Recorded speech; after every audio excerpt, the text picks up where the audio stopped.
हाँ देखिए, मैं अब अगला एपिसोड आज फिर लाइट के बारे में बता रहा हूँ। ये प्रकाश के बारे में, जिसमें ये जो दर्पण होते हैं, दर्पण को हम कैसे पहचान करेंगे कि वह समतल दर्पण है, कि वह उत्तल दर्पण है, कि वह अवतल दर्पण है। बात समझ में आ रहा है ना?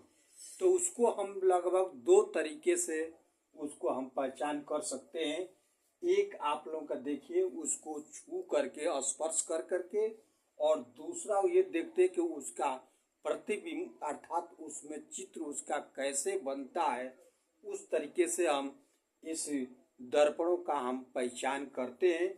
जैसे देखिए, स्पर्श करके ये होता है कि जिस दर्पण की परावर्तक तल ये कहते हैं कि जैसे देखिए समतल दर्पण, उत्तल दर्पण, ये अवतल दर्पण है।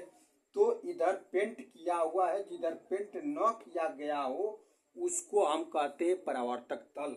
तो उस परावर्तक तल का यदि यह समतल होगा तो उसको हम समतल दर्पण कहेंगे। यदि यह उभरा हुआ निकला हुआ होगा तो उसको उत्तल दर्पण कहेंगे। और यदि वह दबा हुआ होगा तो ऐसे दर्पण को हम अवतल दर्पण कहेंगे। और बात समझ में ना? दूसरी बात ये होती है कि उसको हम प्रतिबिंब को देख करके कैसे पहचान करेंगे। यदि ये दर्पण के सामने यदि हम कोई वस्तु ला करके यहाँ से, जैसे ये दर्पण है ना, देख रहे हैं ना आप लोग ना, तो इस दर्पण के सामने मान लीजिए कोई भी वस्तु ऐसे रख दिया, रख करके सीधे ऐसे पीछे हटा रहे हैं।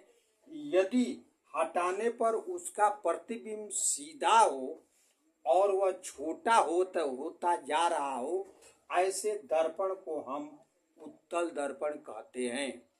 और यदि यही इस दर्पण के सामने से प्रतिबिंब को रख करके धीरे धीरे हम जब पीछे हटाते हैं तो उसका प्रतिबिंब सीधा हो और वस्तु से बड़ा प्रतीत होता हुआ नजर आ रहा हो, तो वैसे दर्पण को हम अवतल दर्पण कहते हैं। और यदि उसके ठीक यदि हम उसके सामने वस्तु को रख करके यदि हम धीरे धीरे पीछे हटाते हैं तो उसका जो प्रतिबिंब सीधा हो और उसके आकार में कोई परिवर्तन न होता हो, वैसे दर्पण को हम क्या बोलेंगे? ये समतल दर्पण कहेंगे।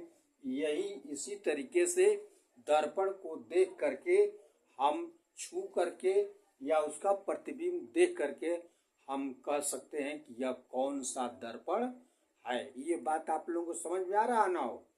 हाँ, तो ये आप लोगों को ये अच्छा लगा हो तो जो लोग इस वीडियो को या मेरे चैनल को सब्सक्राइब न किए हो तो प्लीज़ लाइक और सब्सक्राइब अवश्य करें।